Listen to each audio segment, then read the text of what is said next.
different transducers which have different optimal uses. This is just a quick overview of the probe itself. This is a convex probe, and you can see this acoustic insulator, which is important, and then the power cable, which is connected to the machine. The electrodes are at the front of the probe, and there's a piezoelectric crystal, and that's what was important for translating the images. Probe placement is important. We'll talk about that a little bit, but essentially you need to have a medium for the ultrasound waves to go through in order to get a good image back. For example, you can have contact scanning, which is shown in image A. That's right on top of the surface of whatever you're looking at. You can have probe standoff scanning. Usually we have some sort of irrigation in order to close that medium, but you don't have to be right on the object in order to see the field of view. And then there's compression scanning, which is where you're on the object and you're pushing down. Some of the characteristics of the transducer is that sound waves have different variables like wavelength, amplitude, frequency, and speed. Every ultrasound transducer has its own frequency range, which it is able to project, which you can change it within that range, but outside of that range, it won't be possible for that transducer. The sound waves are projected through a medium and encountered by different density objects, and then the sound waves are reflected back to the transducer, and that's what's translated into the image. In terms of frequency, the lower the frequency range, the deeper the sound waves will penetrate, but the worse the image resolution. And conversely, the higher the sound wave frequency, the more superficial the penetration and better the image quality. And we'll talk about that a little bit more, but as you can see, the image on the left has higher frequency than the image on the right. And so you can see higher frequency will run into more things, and so it will reflect back more things too, which gives you better resolution, but it won't go very far because it's going to hit something quickly. Does that make sense? And then if you have a lower frequency, it's more likely to go further deep, but it won't hit everything in the way, so you won't get as good of resolution as it goes down. This is just another way to look at that. So the principles of sound waves when we're speaking is similar. When you talk, the sound waves go out, they hit an object, and they may echo back. And that's the same thing, but instead of someone talking, it's the ultrasound transducer. So there are a couple of probe settings that you can use to optimize your image. First of all, you have to choose your probe shape wisely. A linear versus curvilinear versus phased array probe are available at NEUROSURGERY. Also, like we said, the frequency range can change within those probes, but linear probes in general have higher frequencies and are better for superficial lesions than curvilinear, which are better for deeper, but will have worse resolution. There's different modes, which we'll talk about. There's the 2D mode, an M mode, and Doppler modes. And then there's optimization settings, like the gain, which will increase contrast, and you can even change the gain at different surface levels. There's also depth, which means you can zoom in or zoom out to bring the object of interest into the optimal field of view. Here's a picture of your options for probes. So the linear probe you can see is 5 to 20 megahertz, and they're better for superficial lesions. Curvilinear goes deeper. It's lower frequency, 1 to 5. And then phased array is 1 to 5 megahertz as well. Phased array we use for TCDs and echo mostly. This again is looking at the straight linear probe. There's more than one option even for a linear probe, but it's best for superficial imaging, and the image produced is rectangular in shape rather than convex. These are examples of the image you'll get. So A is a curvilinear probe image, and then B is a straight or linear probe image. So you can see that you can see a lot more structures with the linear than you can with the curvilinear, but it goes deeper. There are different modes of ultrasound. 2D or B mode is the one that we're thinking of with this image here. There's also M mode, which allows tracking of motion. There's the Doppler modes, which view and measure flow, including pulse wave Doppler or power Doppler as well. color Doppler, which is directional, and then continuous wave Doppler. I'm also not going to talk about microdoppler, but it's something that you could use to identify where a vascular structure is and whether it's still patent, like for vascular surgeries. This is the 2D or B mode. It shows you a two-dimensional image. This is where the ultrasound is on the abdomen, but you can see that you can tell a lot of structures with this, like the liver, the IVC. It shows you the structures underneath the ultrasound probe. M mode tracks movement over time. Like you can see the chambers of the heart really well with M mode.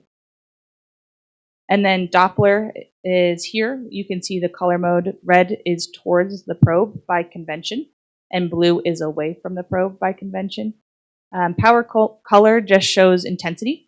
It's not showing directionality. So the brighter it is, the more flow that is present.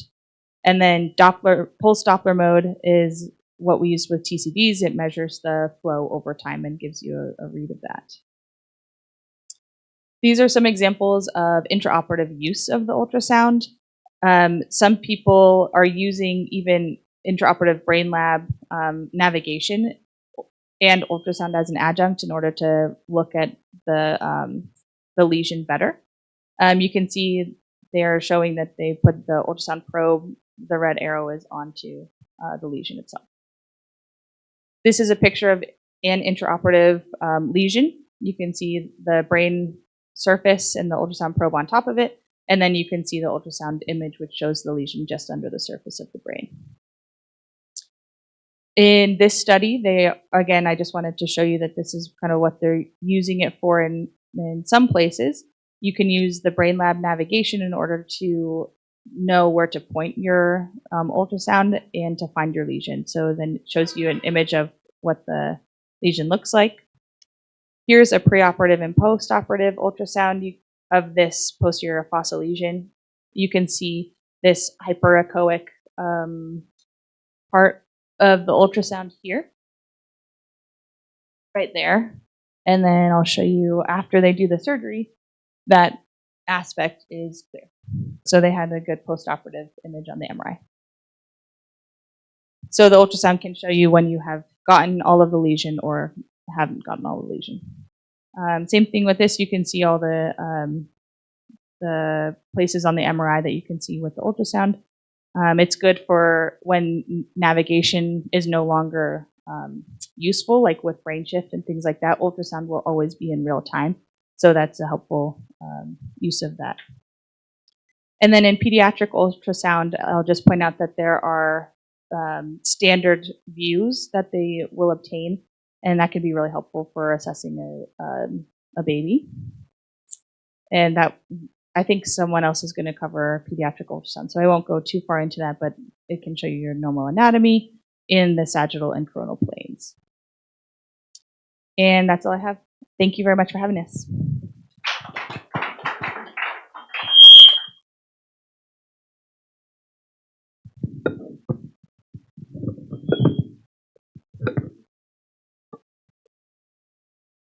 Can I invite the chairperson of this session to take over? Sure. Thank you, Dr. Hoffman. We'll now hear about normal pediatric head ultrasound from one of our colleagues here from Mbarara University.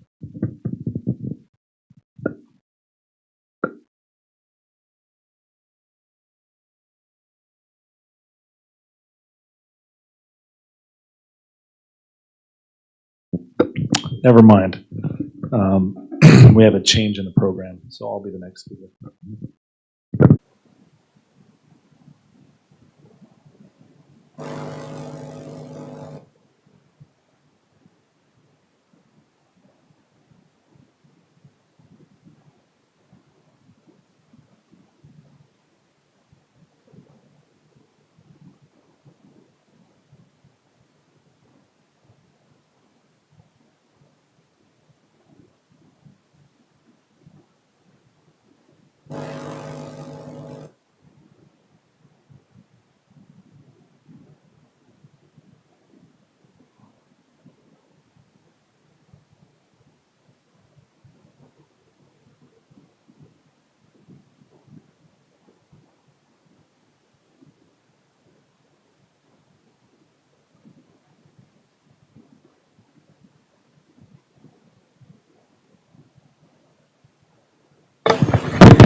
thank you very much for your patience with some technical difficulties. We'll now get started.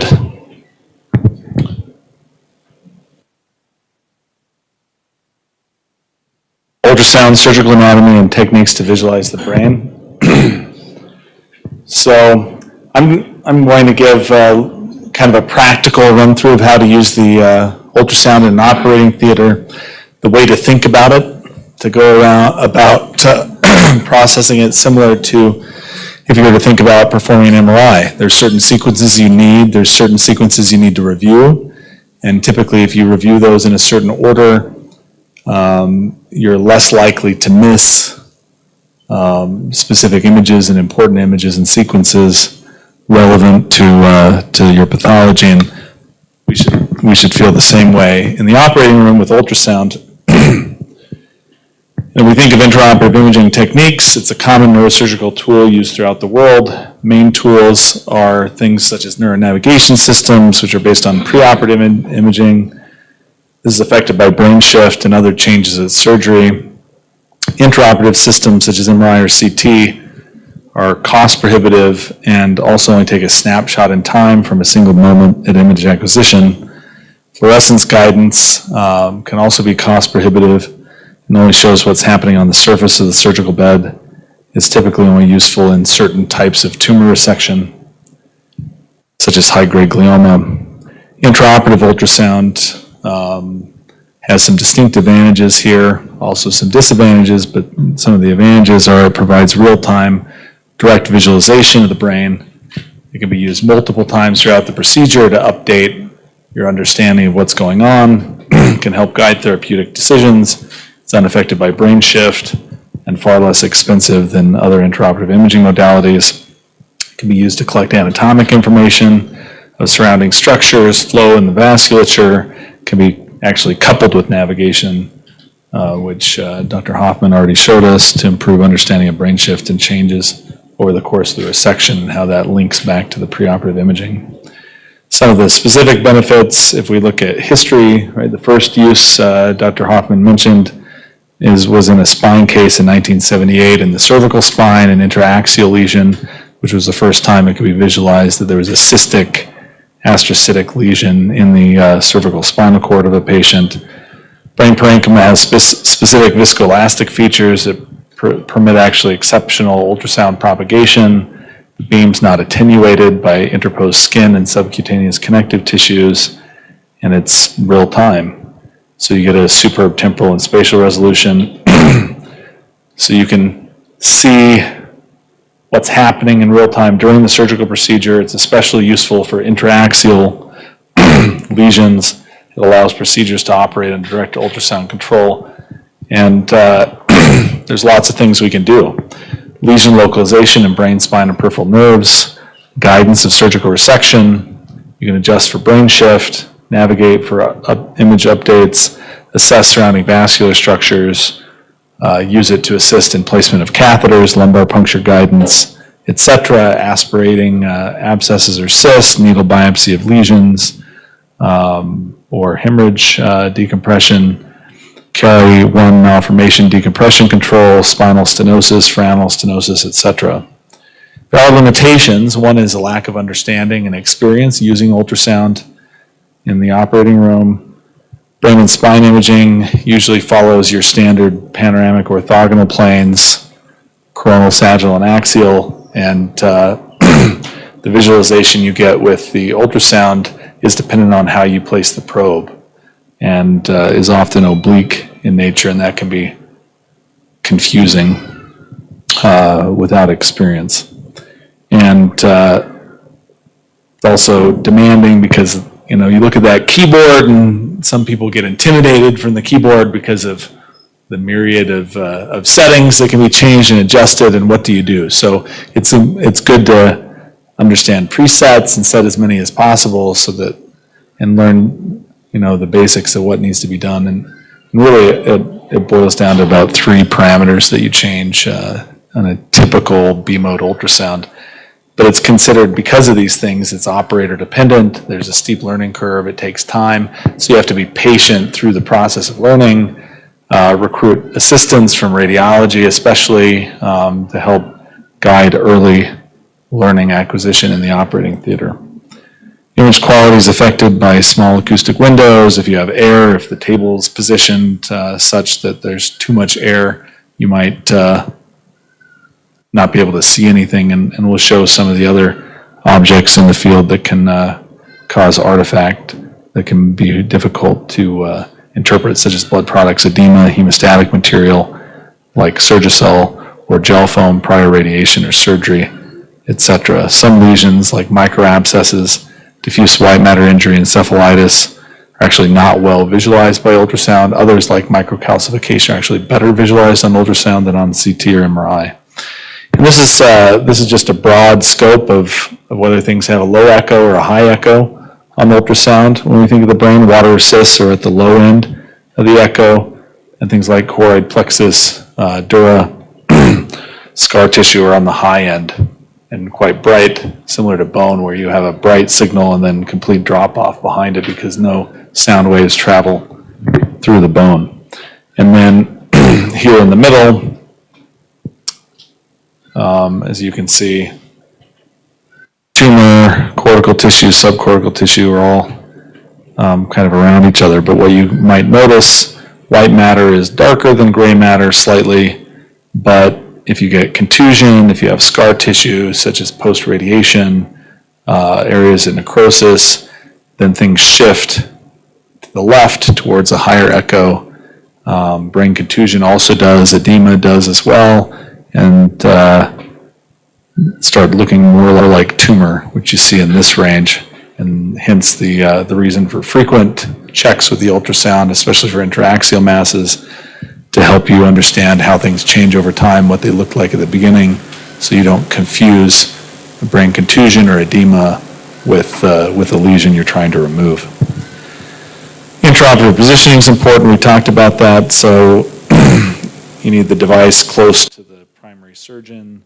You either need some kind of sterile plastic sheet over the keyboard to run the machine yourself, or have an assistant who knows what they're doing on the keyboard to help with any parameter changes that you need to do. And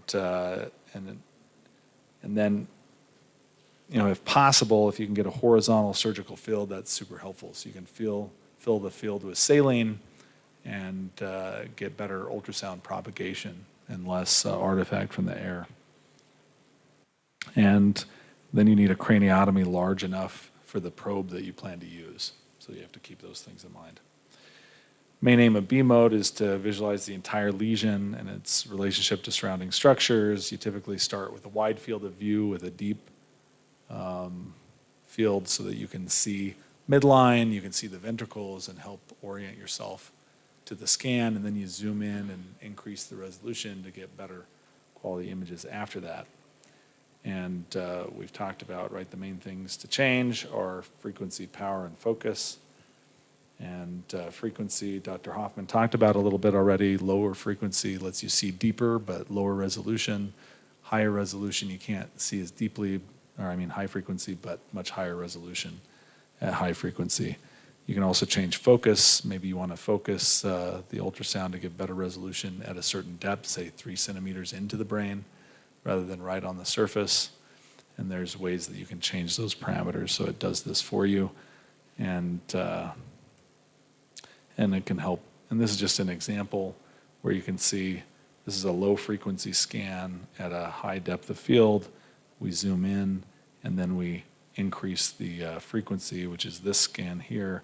You can see it doesn't go very deep, but look at the resolution of the tumor, whereas with the lower frequency probe, as you can see in the upper right in B, you have a much lower resolution image, but you can see midline. In D, you no longer see where midline is, but now you get very high resolution pictures of the lesion. So you've seen these probes. This is my setup in the OR, so you can see I have a plastic sheet over the keyboard because I run it myself, but having a ready assistant is another way of doing this. Have it where the image is close to me and we can use the probe at the same time. So ergonomically it makes sense. These different probes This is a small neuroconvex probe. This is what's called a burr-hole probe, which is a small phased array probe. This is a linear probe, so high resolution, great with Doppler imaging. And this is a minimally invasive probe, which gets very poor resolution, but gets into very tight spaces, such as the pituitary gland. I recommend you standardize the exam. So you think about, okay, I can get 2 images. So a terional, like we showed yesterday, you can get an axial and a coronal in orthogonal planes. It's usually best to start with those orthogonal planes to help you understand better what's going on. To see a whole lesion, you might need to get oblique or even slide, right, shift across the brain. But start with axial and coronal images if you're terional, and every position has two orthogonal views. So that's shown here, sagittal axial for frontal or occipital approaches, sagittal and coronal if you have a coronal or a parietal approach, and coronal and axial if you have a terional approach. And start with identifying where the lesion is in relation to where your probe is, to help with guiding how you want to get in. Make sure you have adequate exposure with your craniotomy. So I'll often bring the probe in even before opening dura, because sometimes you need to enlarge your craniotomy, especially in the setting of no neuronavigation. And it's good to have a depth, usually around 8 to 12 centimeters, that helps you see midline, help you understand where you are in relation to surrounding structures and better understand the anatomy. And then you zoom in on the lesion, increase the frequency of the probe, and better see what's going on. And we're just going to skip this, and this just shows in pictorial form what I'm talking about, right? So terional, you get an axial or a coronal view. This is that probe, right, tilting that we talked about. And we've talked a little bit about this already: skull, vessel walls, choroid plexus, arachnoid, ependema, dural folds, and the brain lesion interface often are bright. And then dark structures or CSF, the ventricles, connective fibers, so like white matter fibers like the brainstem or the corpus callosum are going to be pretty dark on ultrasound because of the fat content of the myelin. And vasculature is also black, right, unless you turn on the Doppler. Isocoic structures or brain parenchyma, although white matter is slightly darker unless there's edema or gliosis. Echogenicity of normal structures we've talked about, so we'll just skip this and talk about pathology. So often pathology is brighter than surrounding brain, but perilesional edema can also be brighter, so it's something to be aware of.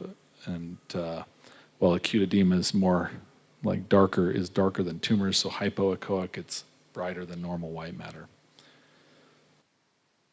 And if you think of primary or metastatic brain tumors, they're typically hyperechoic relative to the surrounding normal brain parenchyma, and brighter than edematous tissues. But in glioma especially, that can be a little difficult to distinguish, especially in low grades. And some lesions are very echogenic if they have calcium, such as meningioma, where cystic and necrotic lesions are hypoechoic. Low-grade gliomas sometimes can have not well-defined margins, and high-frequency probes can help with that, and taking a picture that you kind of save either in your memory banks or if possible even just a picture that you take of the screen to look back at through the case to remind yourself where the borders were before edema and brain contusion sets in, and hematoma, because you get a drop in diagnostic accuracy. And all this just shows some of those normal structures. It's like this is tentorium here, and the falx cerebri. This is the vermis. But then you see the brainstem, right? This is the midbrain here, the cerebral peduncles, and you can see how dark that is on the ultrasound with the white matter versus all the folds of arachnoid across the vermis. And then you have choroid plexus that's also quite bright. But then this shows the falcine artery, which is dark. And then this is a little harder to see here, but you can see the gray matter is also brighter than the white matter in a normal patient. And we'll skip all this because that's just getting redundant. This shows a Chiari decompression, just as an example of some of the things you can do in the brain. You see the cerebellar tonsils. This is the dura. This is a little saline in the cavity. This is our convex probe. And there's a cyst, so a syrinx in the spinal cord. The brainstem is here. And this can allow you, in the setting of a Chiari, did I get adequate decompression or not? And you can actually physically watch the pulsation of the tonsils, and is there a gap between the dura and the brainstem and tonsils to allow free passage of CSF with each pulsation. So we think about vascular imaging. Dr. Kava is going to get into this more, so I won't take too much time. But essentially, you can measure the velocity of the blood based on the reverberation of the sound waves off red blood cells. And because of that, the closer to parallel to the blood vessel, the more accurate your velocities are going to be. It can also, Doppler imaging can be very useful in tumors. We saw how vascular the tumor was yesterday, and although that was predictable, in some cases it can be very helpful. In this tumor, for example, you can see the blood supply coming largely from the base of this intraaxial tumor. This is an intraoperative, this is a parafalcine meningioma. You can assess for an intact superior sagittal sinus, which can be useful. This is just a pediatric case showing lenticulostriate arteries, which can be useful if you're working near the insula. And this is an adult patient where you can also, again, see the lenticulostriate arteries and the candelabra, the middle cerebral arteries. And here's a couple of case illustrations just to conclude.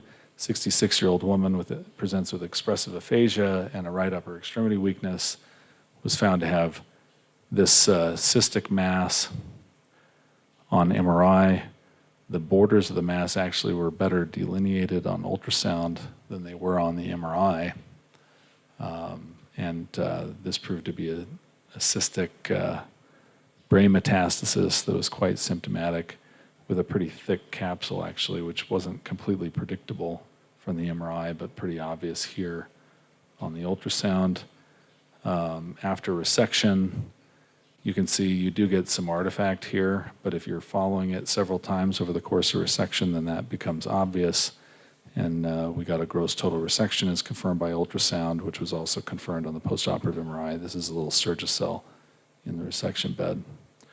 But just to show you what some artifacts can do, this is gel foam in the cavity, just set there, and you can see that you see nothing behind the gel foam.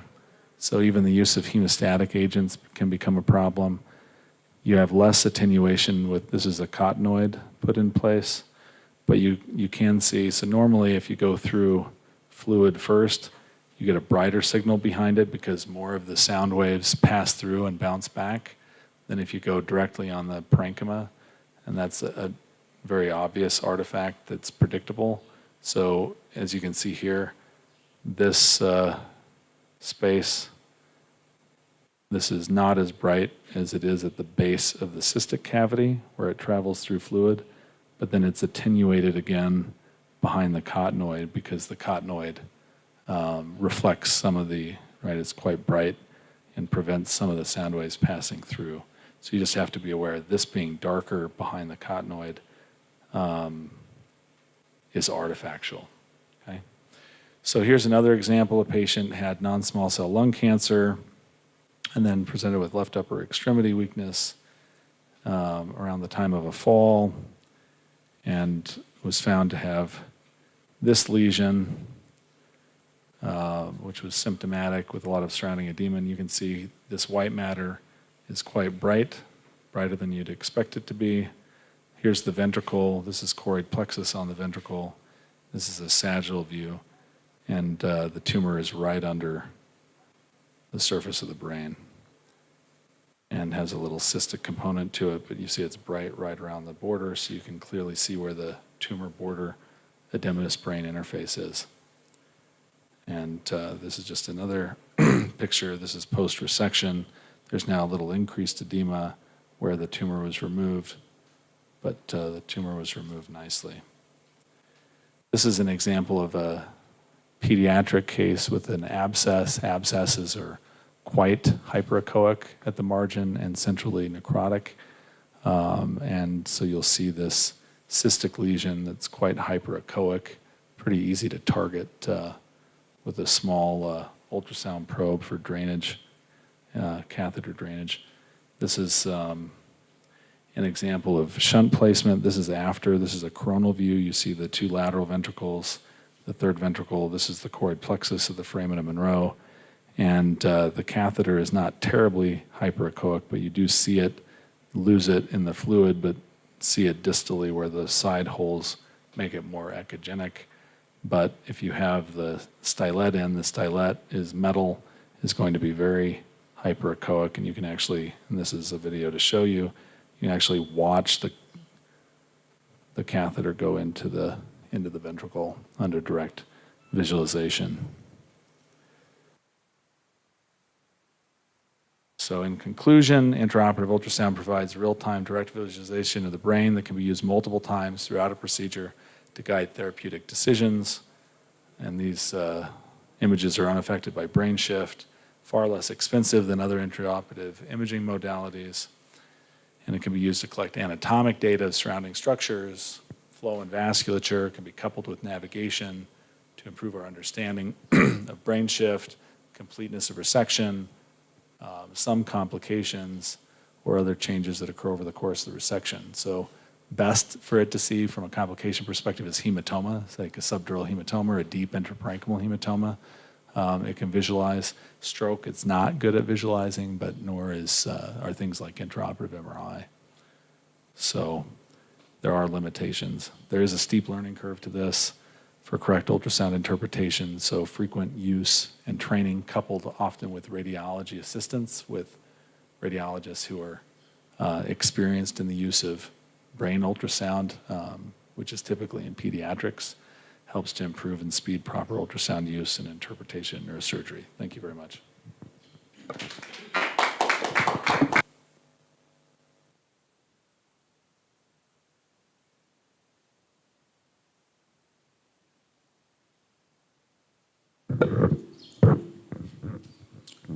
Okay, our next speaker is going to be Jared Brome, one of our fellows in neuro-oncology at the University of Colorado, and he's going to talk about basic peripheral nerve.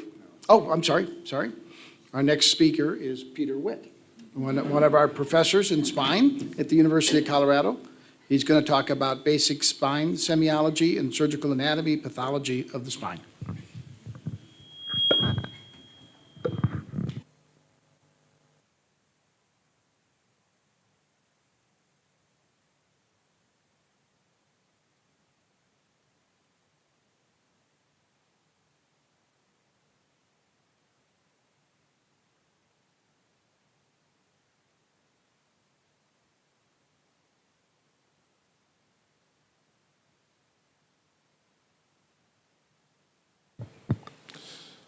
Okay. Thank you very much for having us here. We are very delighted to work with you. Thank you, Dr. Blessing, Professor Katia, the residents that are working with us and have transported us back and forth, the team here that is really running this video part of the conferencing and the technical part quite well, so thank you to all of you. I will talk and kind of connect where Dr.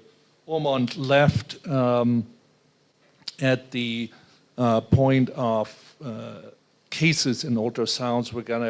We already heard about the technique, we heard about the limitations, we heard about the steep learning curve. I think in spine, the learning curve is not quite as hard.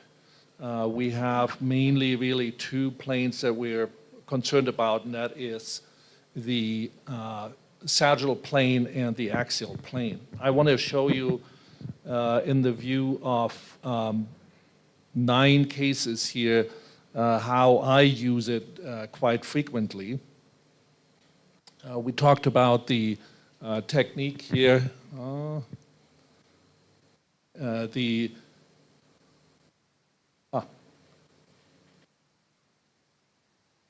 Wow. Okay. I think what we might have to try is the version that you have there, because with that HDMI, it's ignoring all of my pictures. I thought I had a clear understanding here. So, so there's the cyst. Can we try the copy that you have on there? It's amazing. Wow.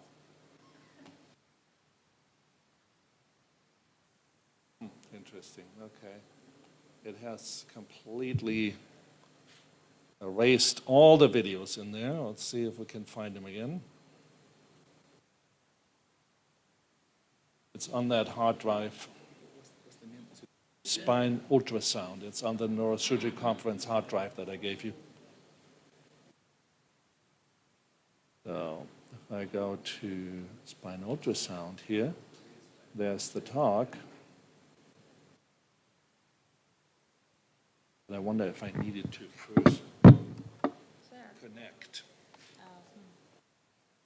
Do this one more time here.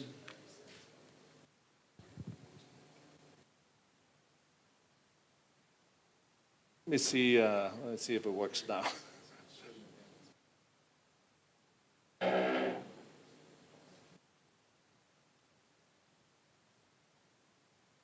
There we go. This looks better here. Okay, we were here. Yes, so there we go. So let's see if this works. So this is cervical spinal stenosis, one of the easier cases. See here a sagittal view. This is the patient's back of the neck. Here's the front, the cervical spinal column here. We have made the decompression. We see the fluid in here, very important in the spine ultrasound.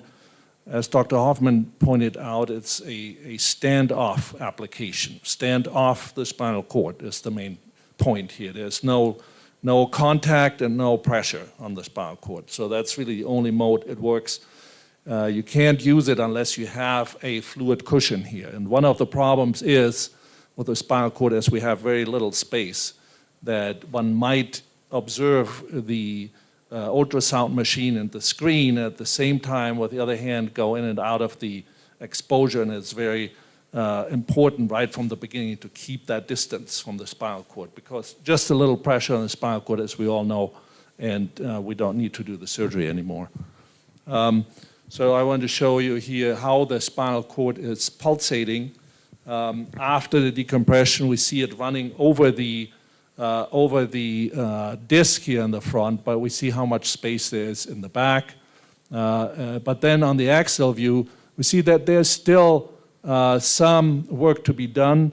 The spinal cord here on the left side of the picture. And again, as Dr. Ullman pointed out, you want to, from the beginning, you want to have a form and a protocol by which you examine the spinal cord. You might want to write that down in a sheet and say axial, or start with the sagittal view, then go to the axial view, make sure that you understand where left and right is.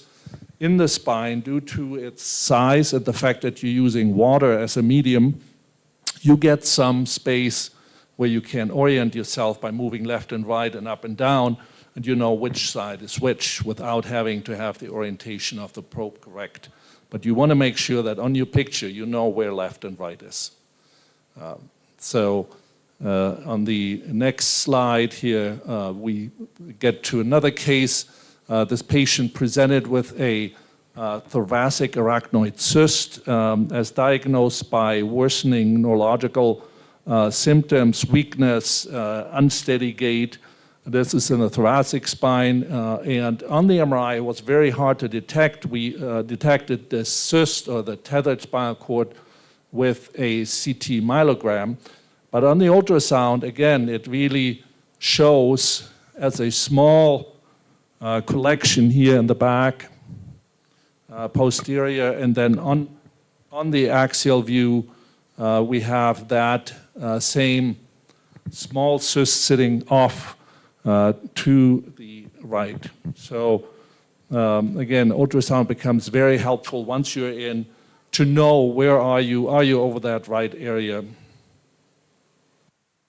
Here, larger arachnoid cyst, slightly larger, and again, we see that pulsation of the cyst, and as the CSF is getting pumped into that space posteriorly, we see the dura here, we see the arachnoid space, and we see that cyst wall that has formed, and we notice clearly that the spinal cord is being compressed towards the front. We see that change in signal here, that slight densification, which has a correlate on the MRI. I don't have the MRI for this particular case, but it shows clearly here on the ultrasound as well. Another example of this, even more dramatic, shows how the pulsations are moving the spinal cord, compressing it at the same time. And this is again posterior. This was found on an MRI, and we can see here the dynamic, the pulsation that really causes the compression of the spinal cord. We then there's even a larger one that I wanted to show here, but same idea. This is more fixed kind of situation. See the pulsation in there. And then we went after that, that cyst and dissected it free. Here's the dura that's being dissected. You can see, let me get the pointer here. You can see the dura, that's very hard and thick edges of the dura. Under there's the milky white appearance of the cyst. We then went on to open that cystic structure. Again, dura off to the side, and then the milky white wall of that cyst underlying compressed to the front, the spinal cord, exactly as it presented on the ultrasound. And then after resection of that anterior part of the wall, the spinal cord now very well decompressed. Other applications include spinal cord tumors. Here, MRI and enhancing tumor, axial, and here sagittal. And we see how limited MRI can be. We see just a blob of whiteness, the enhancement of the tumor on the T2 weighted images, and we see on the axial view a very kind of fuzzy outlook here without any clear structures around it.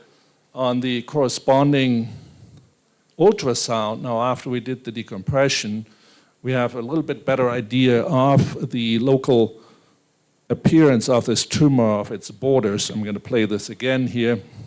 I think you get a better idea of how far the tumor goes up and down. You see some microcalcifications in here, even as you're going left and right. There's some denser structures that are able to reflect the ultrasound.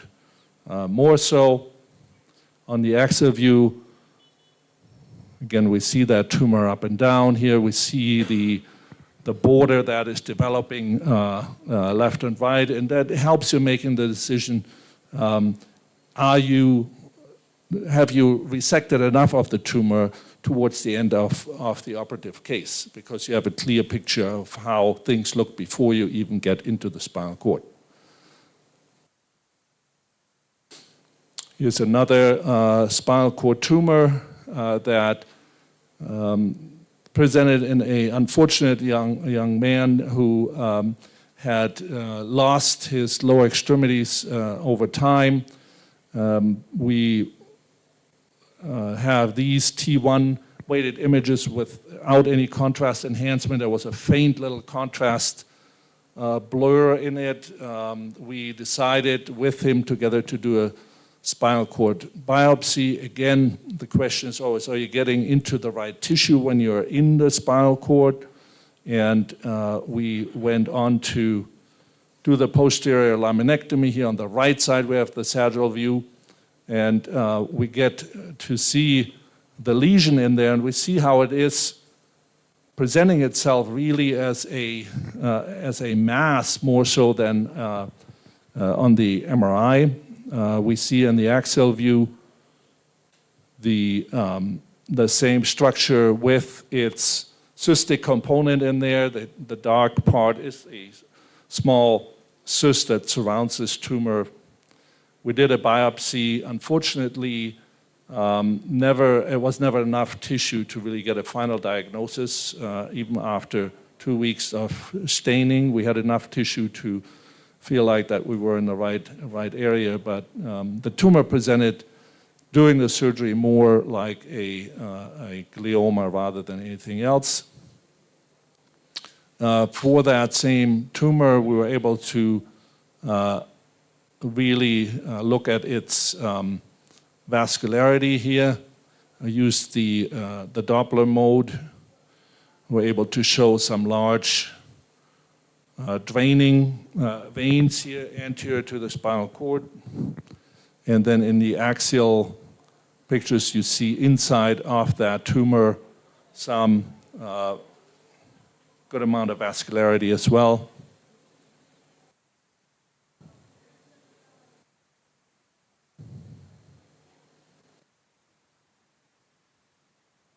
It can help also with identifying an exophytic component, like in this tumor. You can see here off to the side, to the left side, the tumor had grown out of the spinal cord into the intradural space here on the patient's, on the left side. If you see it over here, this tumor has grown out of the spinal cord. On the sagittal view, not that much more help, but you can kind of imagine a tumor growing out on this side. We then come to the more common scenarios as a multi-level cervical myelopathy. Patient presented with bilateral upper extremity weakness, pretty good balance altogether, but on both sides, weakness, biceps, triceps, and intrinsics. Looking at the MRI, we weren't that impressed other than seeing off to the side a little bit of a hyperintense view here. On the MRI axial view, you see these two areas of hyperintensity, left and right, where the patient must have had an injury to that area. Even though the stenosis in that area is not that impressive, we decided to offer the patient a decompression over multiple levels. We see here with enhancement 2, there wasn't really anything, but the radiologist said that he would be worried that it represented a tumor, which would be hard to understand if it would show enhancement on both sides. During the operation, then, we were able to capture these images that clearly showed that same area of the spinal cord injury off laterally. Showed again here. I think you can clearly make out the spinal cord having a contusion on the axial images as well. Very clearly to both sides, you see the areas that in the lateral recess of the cervical spine had been injured. As a last case, I want to present a case of spinal cord herniation, very rare case, but it just highlights on how much image capabilities that ultrasound gives you in the operating room. Here, we see the MRI, and you see that typical sign of the spinal cord, that omega sign where the spinal cord is escaping the spinal canal here anteriorly and being stuck there. The spinal cord then has found basically a weak spot in the dura anteriorly and has herniated out. We decide to offer the patient a fix of that dural tear in the front or dural opening. and to untether the spinal cord, because what we see with these type of problems, that the spinal cord gets stuck, and you saw the pulsation that the spinal cord experiences throughout. If you tether it in one spot, it leads to myelopathy and worsening neurological signs. This is the ultrasound and sagittal orientation. Just before we open the dura, we see here the spinal cord as it is, not pulsating, it is stuck. It's hard to see that herniation through that area, but we see that omega sign, we see that spinal cord dipping down here. We then looked at the axial view of that same area here, a scan through, and again, you want to make sure you understand you're coming from the top or the bottom. I would definitely recommend that you find a way how you always do it, so that your pictures and your videos are to be interpreted the same way. Here, in this case, we're coming here from the top to the bottom, and we see that spinal cord dipping into that area. It's very hard to see right there on the bottom, at the very end of this short video. I play it again. Spinal cord is in the dura, and then here it dips down towards the right front and goes out of the dura. Where it was really helpful was towards the end of the procedure to see anterior to the spinal cord that we had taken down all the adhesions anterior to the spinal cord, which is a very hard area to see. As we had operated, you see here the spinal cord now lifting out of its spot. You see that little mushroom-shaped formation of chronic scar tissue that the spinal cord had formed of that dural defect there anteriorly. We then continued by repairing that area with a small amount of artificial dura that was slung anteriorly and sewed into place. And here again we see here still a little bit of a tether towards the left of the patient, where the pulsation is bringing the spinal cord up and down, but it's still attached to the left of our view there.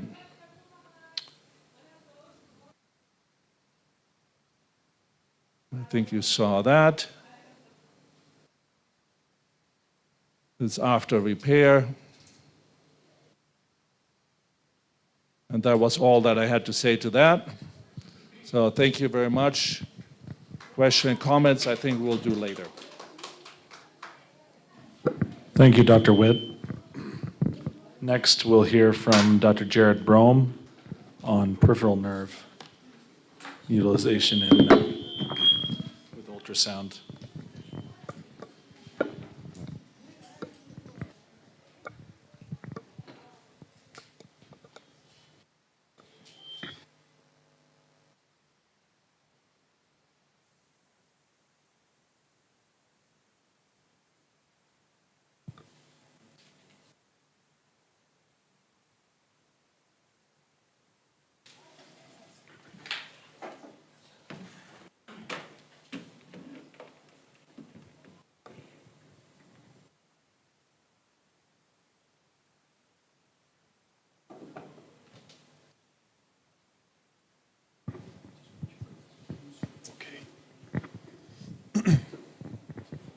Thank you.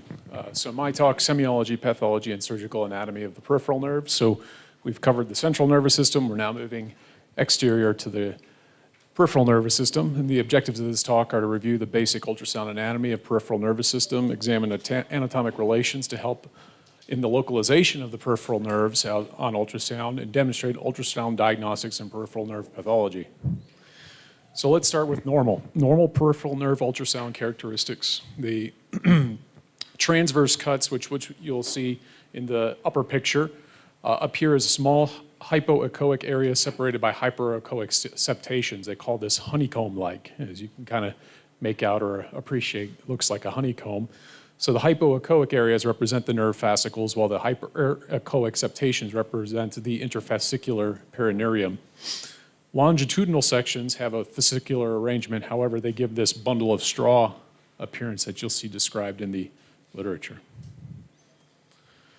So not only when we're looking in the peripheral nervous system are we having maybe just water between the probe and the tissue of interest, but in the peripheral nervous system we have other things like skin, subcutaneous fat, muscle, tendon, bone that we all must appreciate to exclude from our diagnoses and our interpretations of neural anatomy. So the nerve tends to be more echogenic or hyperechoic as compared to muscle, which shows hypoechoic muscle fiber bundles with intervening echogenic, with the intervening echogenic muscle fibrils. That's typo there. Bone appears as homogeneously hypoechoic relative to the nerves, and the tendon appears to be more hyperechoic compared to the nerve and shows dense echogenic fibrils on the movement over muscles and tendons. You can see the nerve kind of sliding. And so that's another benefit of the ultrasound, especially in the peripheral nervous system, is you have more variables to play with. Not only do you have the frequency, depth of field to play with, but also you can have dynamic motion to look at your images. So if you have a question of what you're looking at, you may have the patient move slowly and watch how the structures move in relationship. So a nerve will roll over muscles and tendons, whereas those muscles and tendons will stay in line. And also you're able to pan upwards and downwards to trace structures. So if you're at a tendon and you're not very sure and you trace it and it turns into a muscle, you can now go back to where you were and say, aha, this must have been a tendon. Vasculature is easier to identify. Dr. Kava will talk about that after me. Arteries will pulsate, veins will compress with force, and if you have any question, you turn on the color Doppler and you'll see flow, which is typically absent in normal nerve tissue. So the question is, how do we localize these peripheral nerves on ultrasound? So there's many anatomic landmarks that are described in the literature to find specific nerves in specific regions of the body. And so the brachial artery for the median nerve can be found in the upper extremity. And so you'll see the picture in the upper left of my three pictures here demonstrating the yellow M is the median nerve, and the BA is the brachial artery. And you can see on the lower image from Gray's Anatomy, the relation here about where you would want to generally position your probe to appreciate this image. And I believe on my last picture, you weren't able to see the kind of what bone looks like, but here you can see the medial epicondyle and the bone density there. And so on the next is localizing the median nerve in the forearm. So we will look at the superficial and deep flexor muscles, and we kind of have that schematic on the left side there where you would place your probe in relation to those muscles. And so on figure B, they have essentially figure A, but labeled. So RA being the radial artery, MN being the median nerve, and then the deep and superficial flexor digitorum. We're going to travel kind of further down the upper extremity and find in this picture, we can see both the median nerve and then the ulnar nerve. And again, on the far left of my pictures is kind of how the ultrasound probe would be oriented. The middle picture is a basic schematic of the anatomy of the region, and then on the right is what you'll see on ultrasound. And as you can see on the arrow that's kind of curved, that's pointing towards Guillaume's canal. So we have the ulnar artery, and then right next to it is the ulnar nerve, and then the big fat arrow is pointing at the median nerve running under the retinaculum. Next is the ulnar nerve for the medial epicondyle. You'll look at the ulnar nerve, and you'll be able to see a picture very similar to these two up here, with the U's being the ulnar nerves and the ME being the medial epicondyle. And then the radial groove for your radial nerve. Again, you'll have to differentiate it from a lot of the intramuscular septums. However, you'll be able to find it kind of just deep to the brachial radialis in that classic radial groove region. We can also look at the brachial plexus with the ultrasound, both above and below the clavicle. Above the clavicle, you can use the anterior and middle scalene muscles and sort of go right in between them and the proximal subclavian artery for your brachial plexus. And then we have the kind of the anatomic region down below, and then above is the ultrasound picture that you will obtain. You can see pleura on this. On the lateral aspect is the middle scalene, medial aspect anterior scalene, the large subclavian artery, which will be pulsatile on your live images, and then you'll see the brachial plexus there. Popliteal artery, you'll be placing the ultrasound probe just behind the knee and appreciate the anatomy on the picture on the upper right, where this PA would be the popliteal artery, again, will be pulsatile to help orient you. And then the distal sciatic nerve will be found, just medial to that image on this, just lateral to that on this upper ultrasound picture. And we'll have that honeycomb appearance, but it is a little difficult to make out rather than the other, some of the other nerves.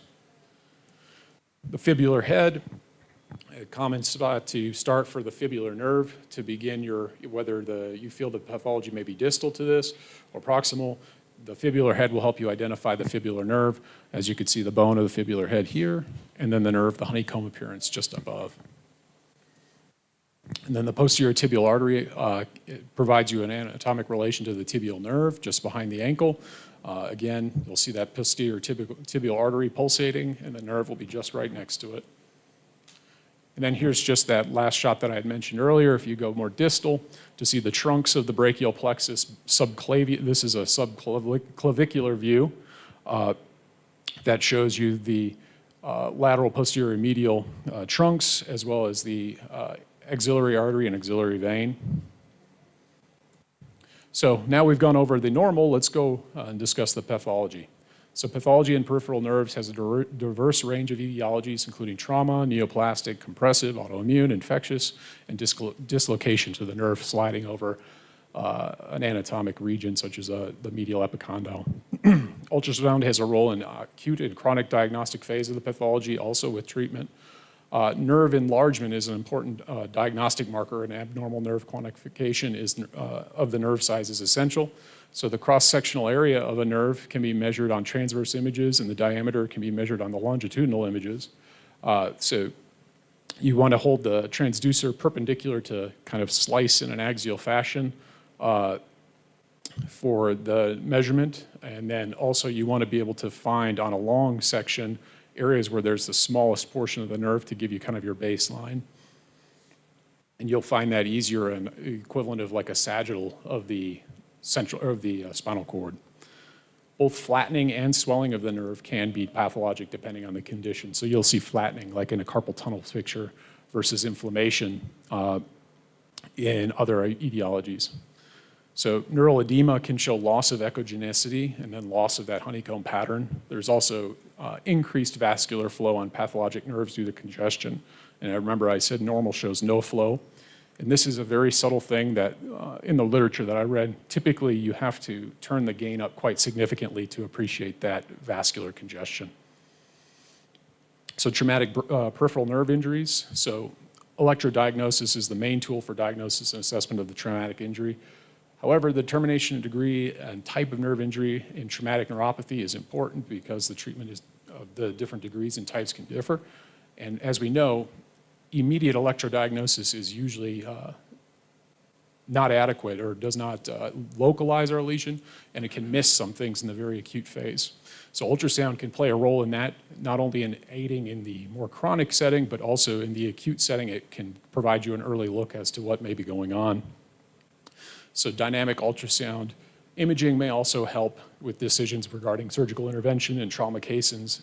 Even if the nerve is difficult to visualize, you can use ultrasound to look at the surrounding structures to evaluate, such as looking at tendon movement, which can distal to the nerve, which can suggest a continuity of the nerve.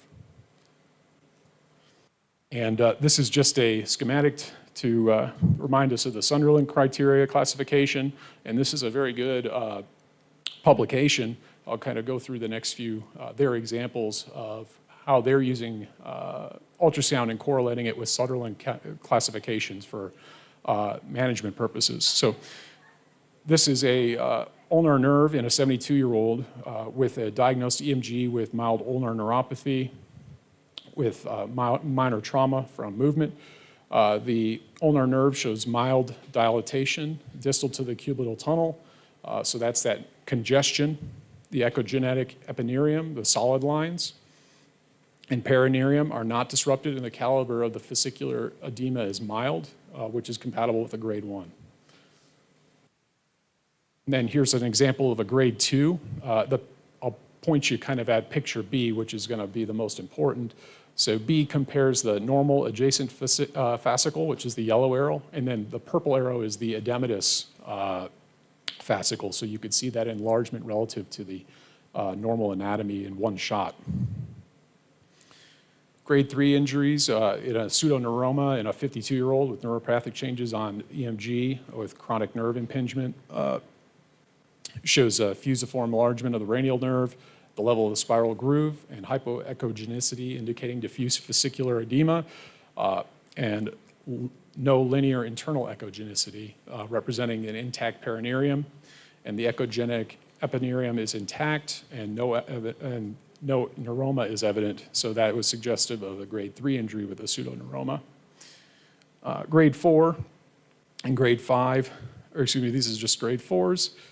So this is a self-inflicted injury on the left-hand side of the screen, showing some hypoechoic fascicles, echogenic epineurium, and disrupted portion of the nerve in cross-section, and scarring in the volar aspect of the adjacent palmaris longus tendon is also evident. And on the other side is a neuroma in continuity. I won't go into the details again, but just to illustrate the point that they're using this and correlating it with already known classifications to aid and be applicable to us in neurosurgery. And here's just an example of a grade 5 injury, a fracture, fibular fracture with the peroneal nerve injury discontinuity, and the nerve stump in the dotted lines. So entrapment compressive pathologies, so symptomatic carpal tunnel syndromes can show enlarged cross-sectional area, as we've been discussing, of the medial nerve, which is pathologic, a suggestion of pathology from nerve edema. Meta-analysis in the literature reports sensitivities and specificities of ultrasound in diagnosis of carpal tunnel syndrome is 77% and 87%. Correlation between nerve cross-section and severity of disease has been found, but it has not been statistically robust.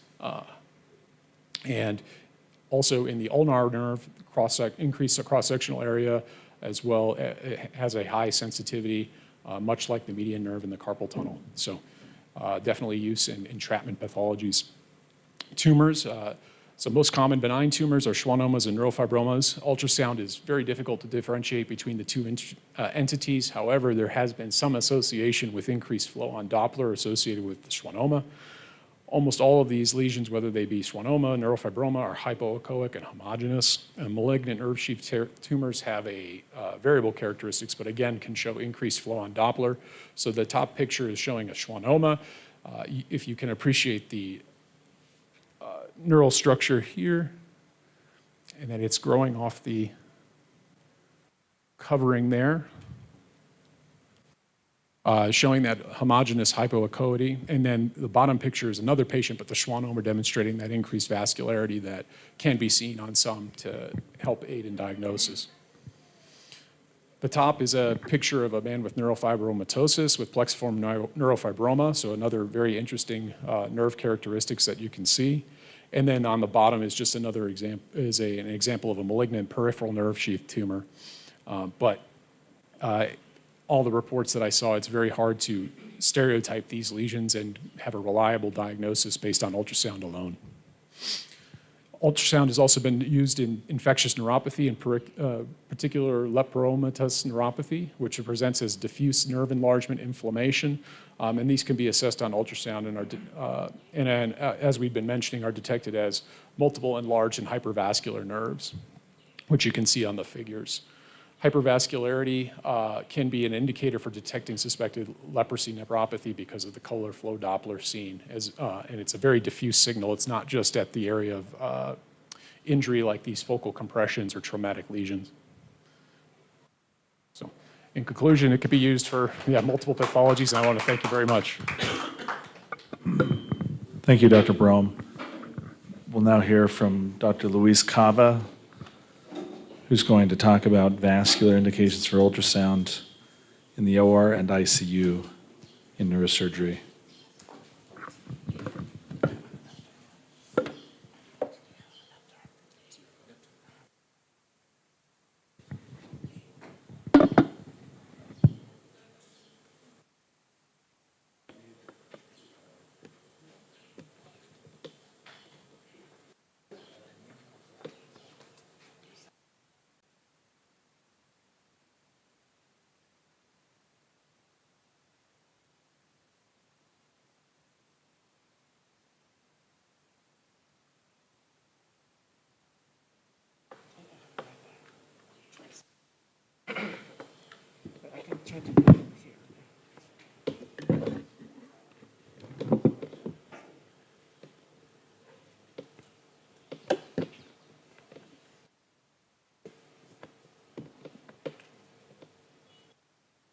Okay, good. It's working. All right. Well, thank you very much, Dr. Blessing, again for having us here. I'm just going to briefly talk about some topics about ultrasound in the neurosurgical intensive care unit.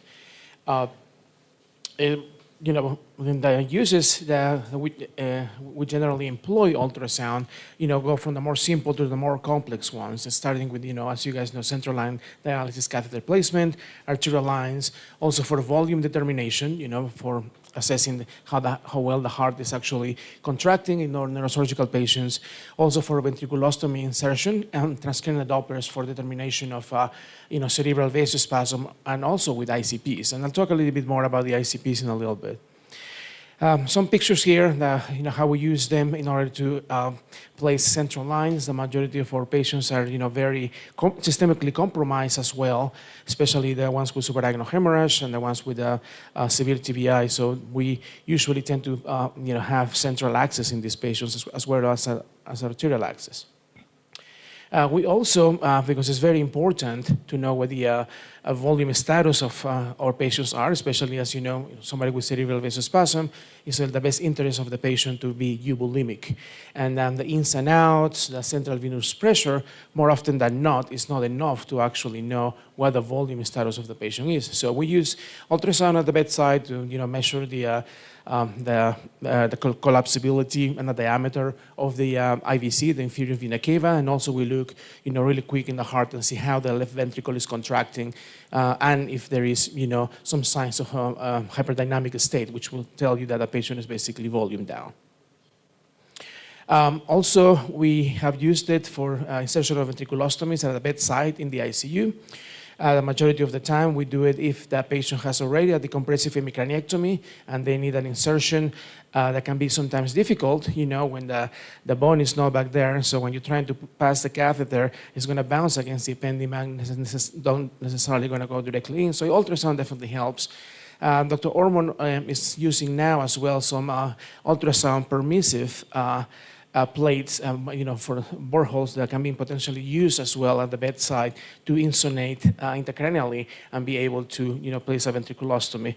Just basically, that's an example of how, the pictures look like and how do we access the ventricles at the bedside.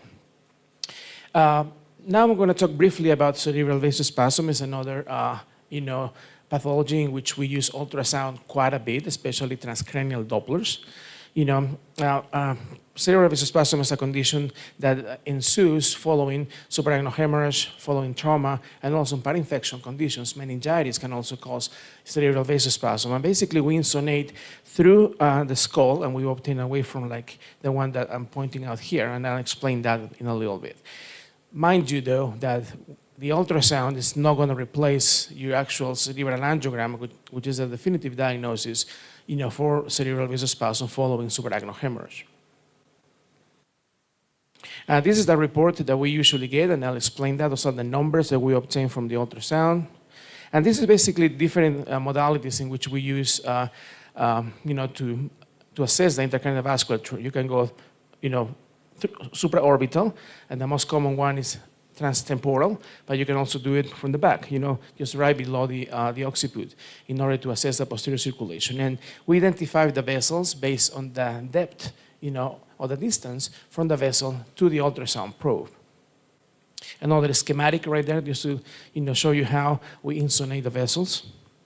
And each particular blood vessel is going to have a particular range of velocities that are going to allow us to identify which vascular structure we're actually looking at. So one downside with TCDs is that it's very operator dependent.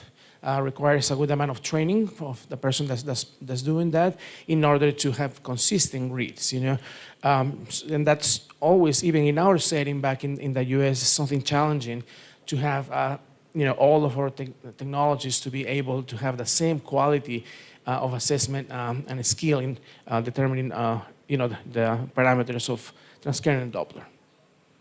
But we usually look, once we identify the vessels, is basically the velocities.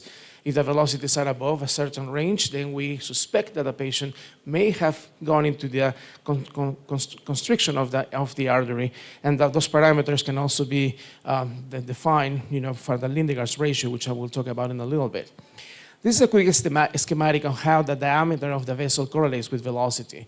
As the diameter of the vessel decreases, the velocities are going to go up. Hence, it's an indirect indicator of, decreased diameter. But after a certain point, you're going to hit an inflection after which the velocities are going to drop, mostly because there is not enough flow at that particular point, to increase the velocity. So the majority of the patients that we have, usually in this side of the Spencer's curve, they have to be in severe, basically fulminant vasospasm for them to be in the other side of the Spencer's curve, and those patients usually, sustain, unfortunately, ischemic damage of the territory of that particular artery. And a schematic of what the waveform of the ultrasound looks like. Mostly, you're going to see the systolic peak and the diastolic plateau. One important thing about the brain is that it perfuses during diastole as well. So you're not going to have when you insonate a peripheral artery, you're going to have a more pointy, peak and a very, very, low diastolic plateau. But since the brain has to perfuse during both cardiac cycles, as you can see here, that diastolic plateau is quite high, and that's normal. And the kidneys have the same vascular regulation as well. This is an example of a very high, peak of systolic peak, basically indicating that the patient's velocities, are completely abnormal, and probably is the diameter of the vessels have been decreased, the patient is in vasospasm.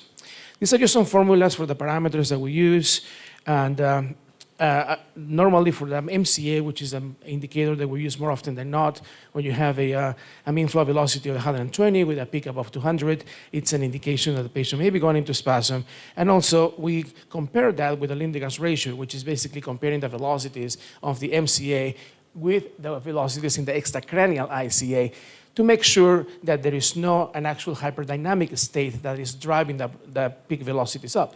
The peak velocities can be also be increasing anemia, severe anemia, when you're using pressors, to augment blood pressure. People with high fevers also can have it. So the Lindegaard's ratio would allow you to differentiate if that is actually an intracranial pathology that's driving the increased velocities. There are other parameters I can show you there. Each particular artery has their own values. We usually assess them in that fashion. And the most important thing is also to take into account that you need to follow the trends of the transcranial Dopplers. A single examination is not going to give you much information unless it's completely abnormal. But you can follow the patients doing transcranial Dopplers, once, twice a day, and comparing that with a neurologic exam and the person's blood pressure in order to determine whether or not they have gone, into cerebral vasospasm. Using other curves, you can see on the left side how high the velocities were in vasospasm, and after that treatment of angiographical treatment endovascularly, the velocities have improved.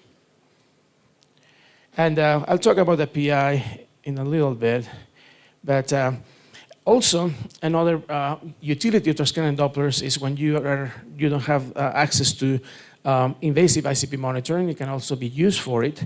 I'm actually having a project with our friends in Tanzania to start using, hopefully, transcranial Dopplers in this regard. Hopefully by that next time we come around, next year. But you can also have an indirect, trend to determine if the patient is having elevated intracranial pressure. But you have to couple that as well, just like in vasospasm, with the patient's neurologic examination, with a pathology, that's underneath the patient's admission, and imaging as well. So this is not going to give you, yes, this patient has an ICP of more than 20. You have to put it in context. But it's a very useful tool that can potentially be used, and as I say before, there is several methods that you can, mathematical methods, and it comes in the software in the machine that will give you, a value of the pulsatility index. The pulsatility index is basically how well the distal vessels are actually, perfusing, how much blood flow the distal vessels are getting blood. And that can occur when increases, you can have in two circumstances, when you have distal vasospasm or when you have increased ICP. So, like I say, it's just an indirect way, and the utility of that is that when you have increased ICP, basically you're going to have a change in the waveform. Remember we were talking about the diastolic perfusion of the brain. As your ICP overcomes your MAP, fights with your MAP, you're going to have a decreased perfusion during diastole, and that's something that's going to help you also identify if the patient has increased intracranial pressure. So we talk about velocities, we talk about PI, and we talk about also the shape of the waveform. Those three parameters are very useful to suspect that somebody is having an ICP, or intracranial hypertension. There is another example here, that you have with normal velocities, but in the bottom you can see a patient in which increase in the intracranial pressure is suspected. The PIs are extremely high, and each particular blood vessel has a different range of normal pulsatility indexes that I usually keep with me when I'm looking at TCDs and trying to make a correlation with the ICPs.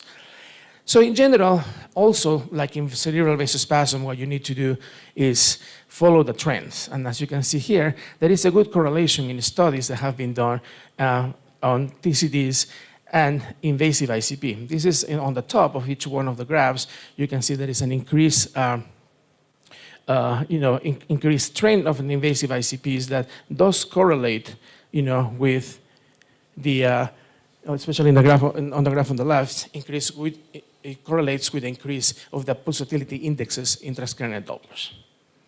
So anyways, transcranial Dopplers for non-invasive ICP assessment, it's relatively low cost in comparison to, invasive ICP monitor technologies. And it's repeatable. You can do it several times during the day, but it requires a significant amount of training for the person who's actually, performing this examination. Well, thanks for the attention. That's what I had.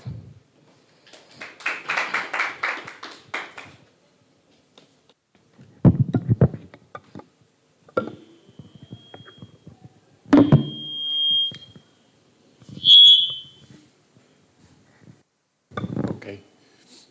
I think Dr. Orman had to step away to the operating room, so we'll move on to the question and answer section. So all of us that gave a presentation will come up to the front. And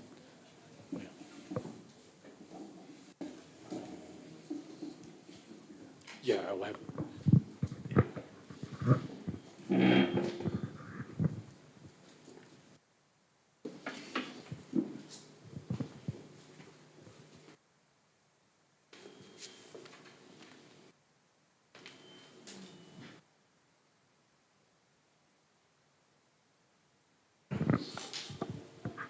Okay, so I'll kind of MC the question period.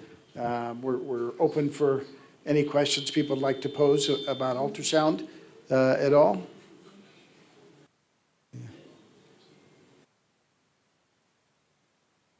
So I'll start out with the first question, and to Dr. Witt, the use of ultrasound in the spine. Do you use it virtually every case? It's a good question. I think specifically for the posterior cervical surgeries, I think it's very helpful to really identify the amount of decompression you did for myelopathy. I use it really in all cases in the thoracic spine, maybe less in the lumbar spine. But for those two where we expose the spinal cord, I think it's very helpful to see that the spinal cord is pulsating. It really helps honing your skills and knowing what you're looking at and how far your decompression goes. So the more the merrier, the more often the better. Any advantage anteriorly, where you have a very limited window? Yeah, that's correct. So anteriorly, we try to use the small convex probe that you saw on the slide, which is about, I want to say, 1 inch wide. And even with that size, it's very hard for a anterior cervical decompression or copectomy even to get the space to be able to look down. But if you do a discectomy in the front, you're able to decompress the spine from the front, you're also able to see the spinal cord in a very small window anteriorly, and I'm sorry I didn't show you those, but you're able to inspect, again, the space for the spinal cord available and the amount of pulsations that you get from the decompression. So even that is possible. And in that space, the smaller burr hole probe that you saw on the slide there is probably more helpful.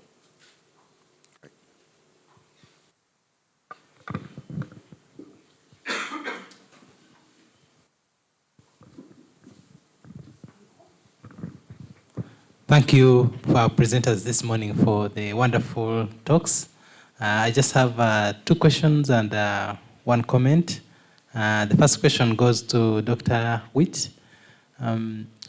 Is ultrasound applicable in terms of instrumented surgery, or do you have any experience with that? Yeah, so for, let's say in trauma, there are definitely cases where you want to make sure that you have the alignment correct. The case that I didn't show of a 85-year-old gentleman who fell down the stairs and had a flexion distraction injury to L4, L5. So he broke apart his facet joint and the disc. He was very mobile before. We decided to bring him to the operating room to realign the spine, and we, on the trauma CAT scan, we were able to see that the whole spinal canal was disrupted and malaligned. So it was very helpful to have the ultrasound in there as well to see is there any intradural hematoma, which we see sometimes. It turned out that despite maybe some disruption, there was good space in the spinal canal. So I use it in trauma as well, instrumented trauma.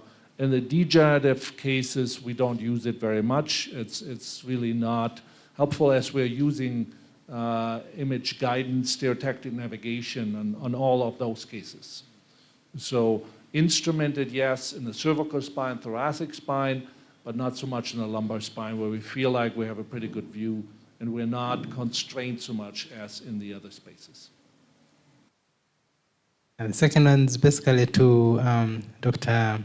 Jared. In the context of acute trauma, say cervical plexus injuries, what is the timing in terms of scanning or the benefit of using ultrasound scan in this? So I think you can use it almost immediately to evaluate the brachial plexus, and the benefit would be you can see early nerve disruption, which may be missed on electrodiagnostics, which may take time to present itself. And so you can get a better anatomic appreciation of the injury.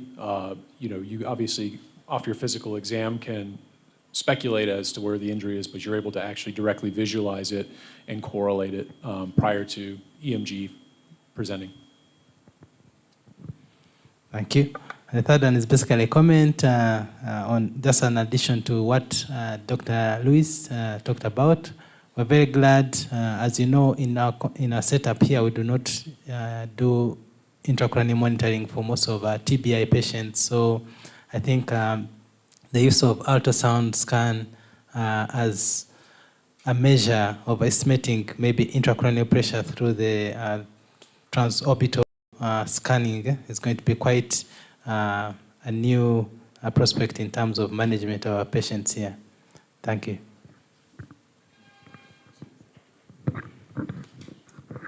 Thank you very much. Again, the monitoring of intracranial pressure using ultrasound, there is no limit to the, because if as the pressure goes up, the window closes through the orbit, I think. Through the optic nerve, it closes.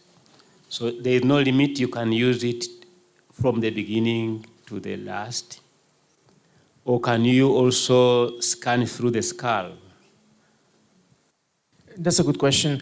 We usually do it through the temporal window, so through the skull. So the amount of hertz and ultrasound power and velocity that we use is able to penetrate the thinnest portion of the temporal bone. So usually our protocols back in Colorado, we insonate through the skull and the temporal window. Sometimes we do it, through the eye, sometimes from the occiput, but generally we do it through the skull. Are there some published work of that, published papers from that work? Yes, I mean, there is a good amount of data as far as, using ultrasound for ICP trend determination. There is not a randomized clinical trial, certainly, but there is a lot of series and a lot of physiological work.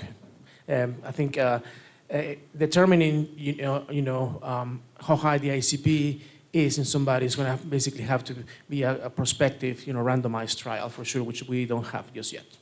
Mm. And again, thank you for talking about the spine and the ultrasound, because we have been struggling to diagnose these conditions. We don't, as you may know, we don't have readily available MRI and readily available CT scan facilities. And for us, we still use conventional myrography.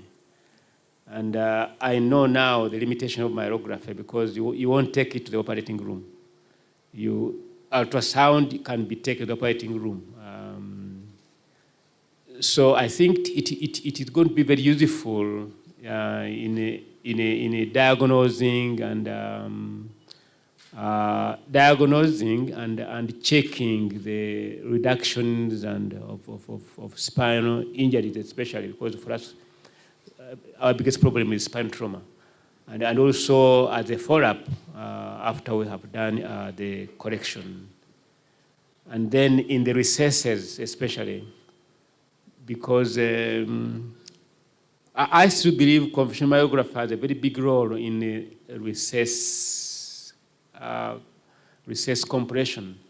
And so ultrasound, I think, with the time would become probably superior to all of these as far as the recesses are concerned.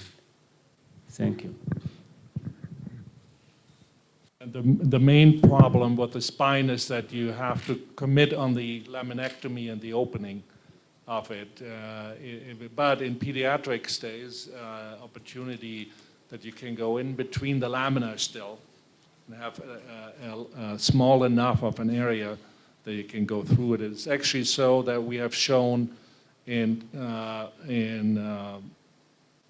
transesophageal echo ultrasound, where they use it for the heart, that in those areas, if they turn the probe around, you can do ultrasound through the disc and see the spinal cord pulsating, which is another area that is a possibility down the road. And for the C-spine especially, very few people can do myrography there even. They want to put the contrast in the L4, L5, and then turn the patient Upside down. upside down. It's a bit cumbersome. But ultrasound, I think, is superior. Yeah. It might require you to do a better neurological exam before you do your operation and say, this is where our level is, this is what we're going for. Just an interest, the sonolucent plates, Dr. Sir Louis, how do you usually determine which patients to get a sonolucent plate, or are they replacing our traditional titanium plates?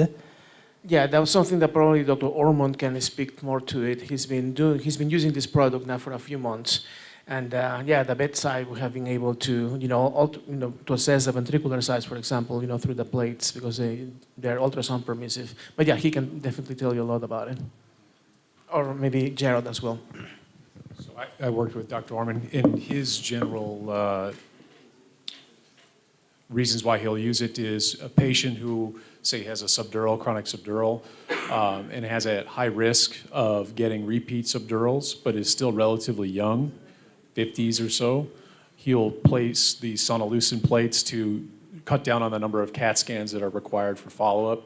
So he'll lead with an ultrasound to evaluate, and if there's any concern, he'll get a CAT scan, but the general stability that he can see across ultrasounds will save numerous CAT scans. And then also, he will place it, like Dr. Cava mentioned, for shunt procedures, to intermittently check if there's a concern of the shunt, if there's been a withdrawal of the catheter. He's able to insunnate through that plate and look and visualize that the catheter is in correct position right off the bat.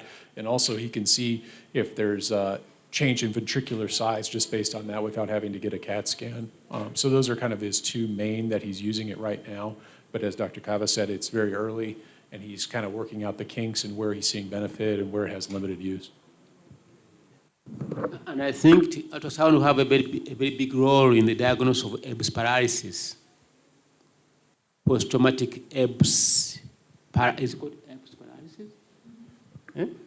Where we have got disruption of the brachial plexus, post-traumatic, because I think as of now, you can only use probably MRI. Yes, MRI, and I think that it would work very well, like some of those pictures, if you can get a skilled sonographer with the brachial plexus, because it's not as, it's a little bit difficult of an angle as opposed to looking at the carpal tunnel, and it's going to take a lot more skill, but I think it will be very helpful to actually visualize the lesion rather than, brachial plexus MRI, which may be difficult to obtain. And when diagnosed it early, what measures do you take? So you can look at the gross anatomic structure itself of the nerve to look at some of those pictures, to look at epineurium, perineurium, endoneurium. You can look at the echogeneity of the fascicles, but also you're looking at the cross-sectional area of the nerve. And so nerves that have swelling or are larger than, say, more proximal or more distal, that could be an indication that there's an injury near that area. Those are all good things to look at. And then also, if you turn on the color Doppler and you focus on that area of the nerve, if you're seeing flow in the nerve, that's another sign of injury, whereas a normal nerve should not have flow on Doppler. It's a surrogate for vascular congestion within the nerve. Okay, thank you.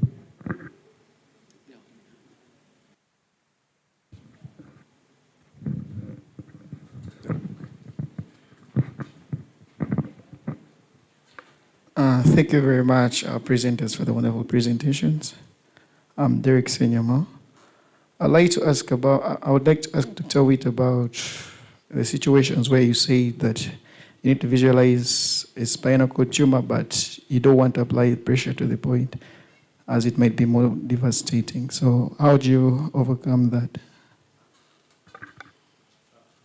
I think the question was, how do we can visualize the spinal cord tumor without contacting it? Is that the question? Or, yeah.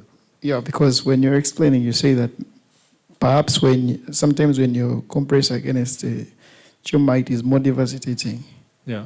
So how would you do it? So in the spine, you cannot have any contact with the spinal cord. So you can only really have any kind of visualization through the irrigation barrier. So you want to make sure you keep 2-3 centimeters away from it. And then you see the water, you see through the irrigation, because it's really not building a barrier at all, and then you see the spinal cord. So that's the good part there. Is that answering the question? So what you want to make sure is when you hold your transducer, you want to have some resting place for that arm, so you're not going up and down. And you want to have a reference point, maybe with your fingers or a lower arm, to be able to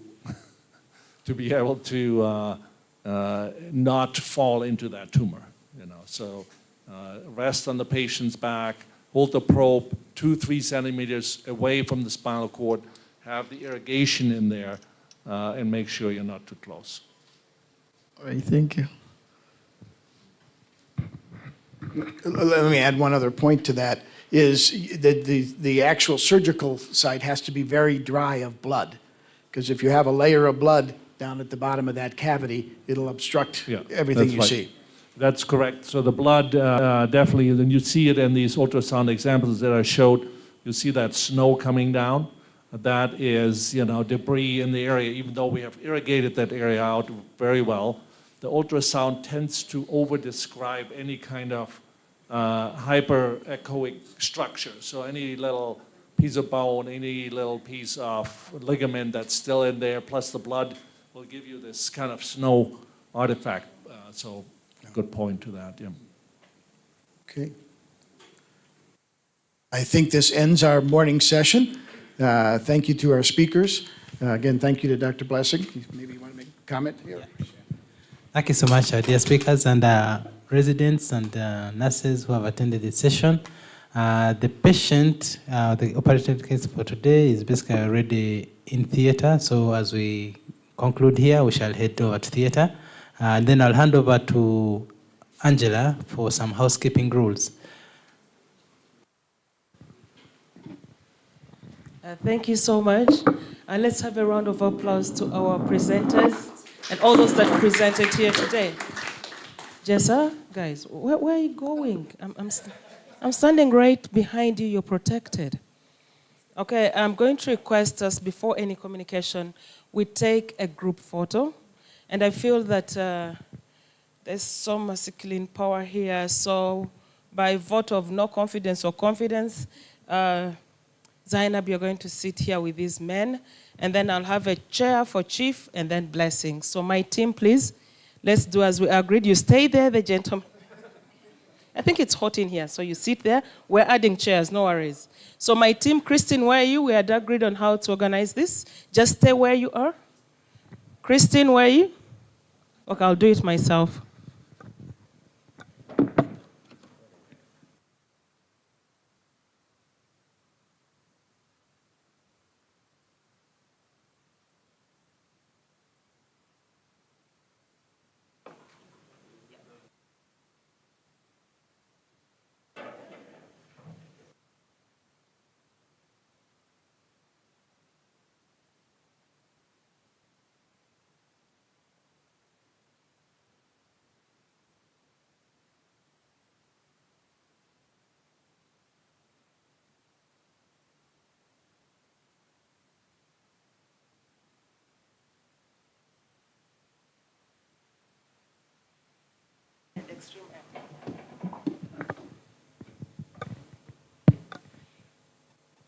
So now I invite the residents to come and stand behind.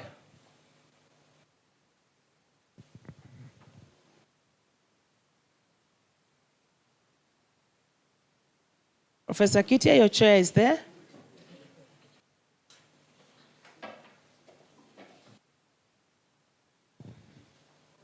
Yeah, she's protected, yeah.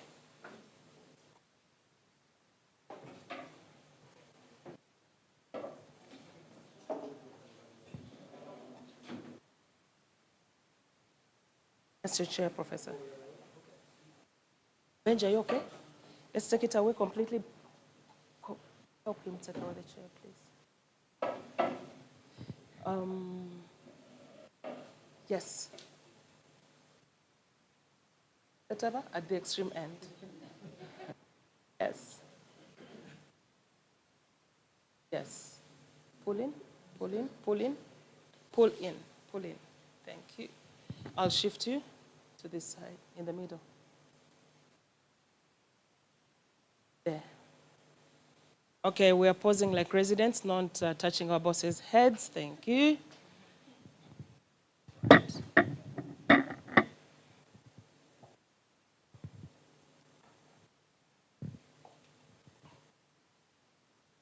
Benji, I expect you to stand up. Okay, we are too serious. Thank you. I need a bit of smiling. Yes, I promise you the breakfast is ready, and today's case is not complicated. Okay? Do you have, I'm sorry. You have everyone? Okay.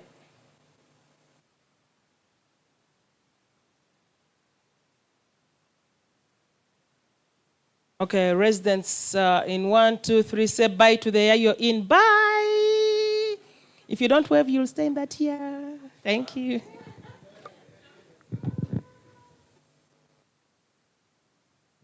Yes, still housekeeping. We can just go back and sit. That was the session.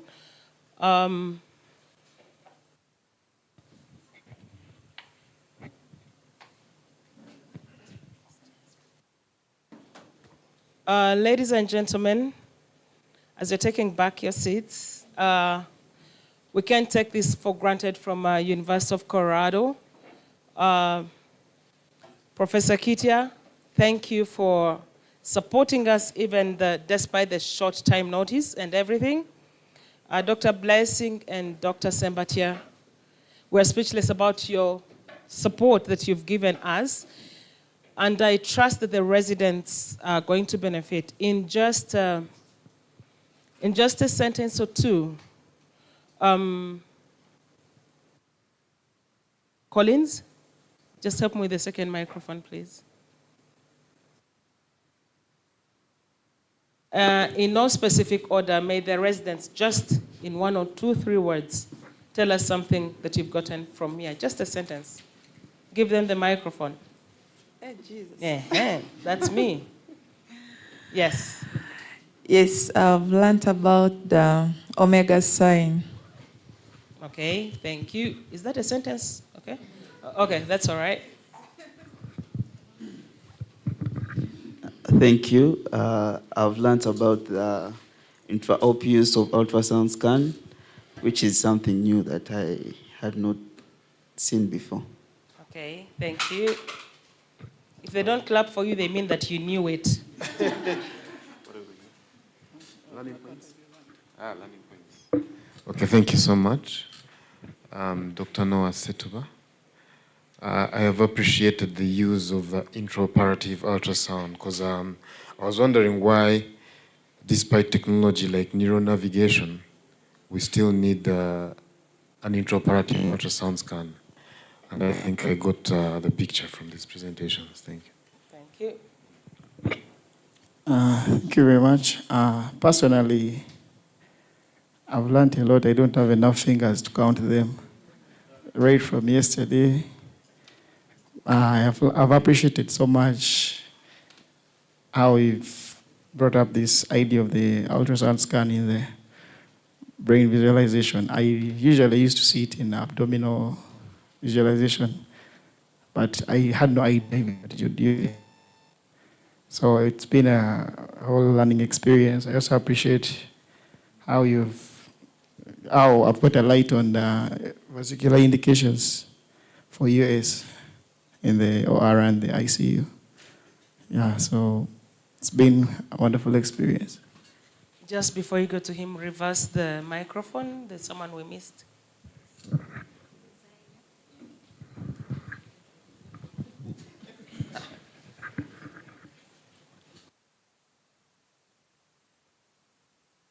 Thank you very much for the opportunity we've got from the visitors and our seniors.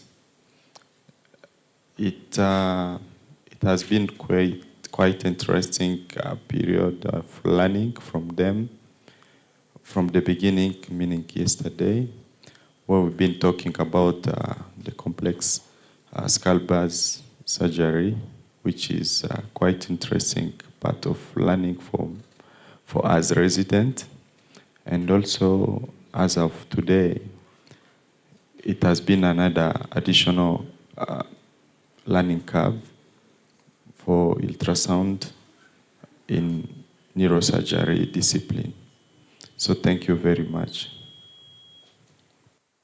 Yes, second last. Remember, the patient in theater already has been put on table, so. Thank you so much. I would like to appreciate the neurosurgeons from Colorado University. I'm a general surgery resident, currently rotating in neurosurgery. It's quite a short time, but I'm excited for this opportunity. And the experience has been wonderful. I'm happy to have been a part of this experience. I've learned a lot in this short time. I've appreciated the radiology of intracranial tumors, especially the cell and supracellular lesions. I've appreciated the application of ultrasound scan in spine surgery. And I cannot say much, but thank you to the team that made this possible. Thank you so much. By names of John Manzi, third year resident as well. My final year doing my neurosurgery rotation. What I learned was actually from the first presentation by Dr. Blessing. He said that, I hope I got it right, that during transsphenoidal approach to the base of the skull, the most important landmark is the sphenoid ostium, which gets you into the sphenoid sinus and up to the base of the skull. Thank you. Thank you so much. Let's clap for them. On behalf of the university, I would like to thank you all. And once again, I can't stop saying it. You've had the effect you've created with our residents. I trust even the theater nurses are saying the same. But we have protocol here. I can't say farewell to you without the chief saying a word to say farewell. I know he will say it, but here in the university, he needs to say it here and in this hall. So at this moment, I invite Professor Kitia to thank our guests and officially close the conference, and then the surgery starts on. Thank you very much, Nakato. And thank you very much, our visitors from Colorado. Colorado, I think. And thank you very much, Dr. Blessing, like I said yesterday, for bringing these visitors here. We have always been longing to have conferences, to be like our colleagues in Tanzania, in Dar es Salaam. And I think this is one thing that had been missing. We've been having surgical camps, but not conferences, not courses. So this is something, this is a milestone. We are a new division. We started neurosurgery in 2012. And I think we have moved fast enough, but this thing had been missing. And I would request you to put us on your calendar such that every year when you come to Dar es Salaam, you stop over in Dar es Salaam and then you stop over in Mbarara. You make a loop. And next time we shall invite our colleagues also, our colleagues from Mulago, so that it becomes more lively than it has been now. Now it was short notes probably, and all these are our residents. So we want it to be a national thing that everybody benefits like we have. And myself, I believe there are 3 things actually in clinical services: examining a patient, then diagnostic studies, and then the procedure themselves. And I think ultrasound, by its nature being non-invasive, it stands out. It stands out if it improves the diagnosis of cases, of conditions. So, like for example, we have been struggling to find an invasive method of monitoring intracranial pressure. You remember Dr. Data had even a session on innovation to find non-invasive method of monitoring intracranial pressure. And if ultrasound is going to unlock this successfully well, that's very good. And that's very nice. And in all other cases we have seen, ultrasound, in the diagnosis, ultrasound when we are operating in the operating room. So ultrasound, if you bring ultrasound, then you have made it for us. I have been struggling with the conventional myrography, and now I think I will shift and go to ultrasound, master ultrasound, and then I will be there. So I thank you very much for bringing this course to us and for bringing skills to us. We call this the transfer of skills, and I think you have done well to transfer these skills to us. I thank you very much.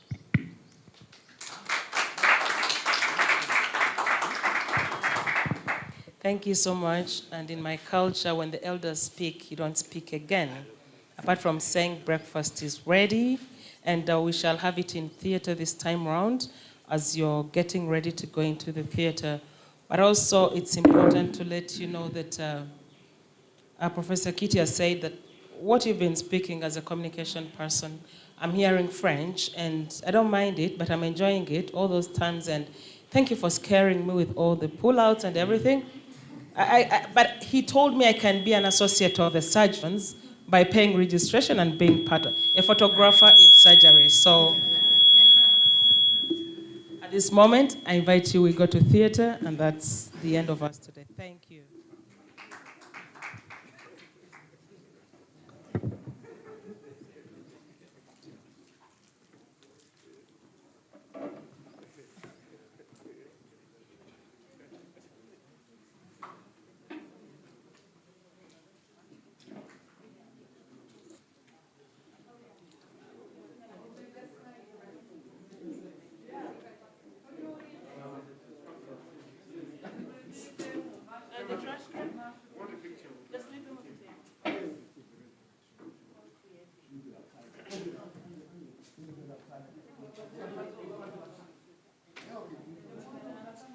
Angela.